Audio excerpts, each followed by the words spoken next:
গোপনে রাশিয়ান ল্যাবে গিয়েছিলেন ইরানের বিজ্ঞানীরা। সেখানে তারা দ্বৈত ব্যবহারের প্রযুক্তি উৎপাদনকারী প্রতিষ্ঠান পরিদর্শন করেন। এই প্রতিনিধি দলে এমন কয়েকজন পরমাণু বিজ্ঞানী ছিলেন যারা ইরানের নিষিদ্ধ সামরিক গবেষণা সংস্থা ডিফেন্সিভ ইনোভেশন অ্যান্ড রিসার্চ অর্গানাইজেশনের সঙ্গে যুক্ত। এ চাঞ্চল্যকর তথ্য ফাঁস করেছে financial Times.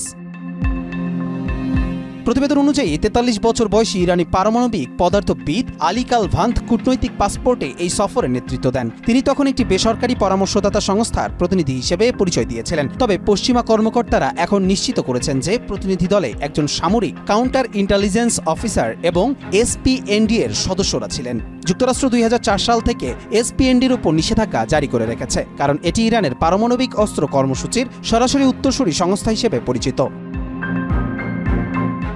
Colour expert, George sap এবং মাইল্ড অন হ্যান্ডস টেকনোলজি সমৃদ্ধ অরিক্স ক্রিস্টাল ওয়াশ আপনার লন। এই সফরে ইরানি প্রতিনিধি দল রাশিয়ার বিভিন্ন কোম্পানি পরিদর্শন করে দ্বৈত ব্যবহারের উপাদান, ইলেকট্রন অ্যাক্সিলারেটর এবং ক্লিস্ট্রন তৈরির কৌশল পর্যবেক্ষণ করে। এসব সরঞ্জাম পারমাণবিক ইমপ্লোশন সিমুলেশনে ব্যবহৃত হয়। প্রতিনিধি দলের সদস্যদের মধ্যে নিউট্রন জেনারেটর এবং বিকিরণ পরীক্ষার বিশেষজ্ঞরাও ছিলেন। ইরান দীর্ঘদিন ধরে পারমাণবিক অস্ত্র কর্মসূচির কথা অস্বীকার করে আসছে এবং নিজেদের কার্যক্রমকে সম্পূর্ণ শান্তিপূর্ণ বলে দাবি করে। কবির চৌধুরী, মাই টিভি।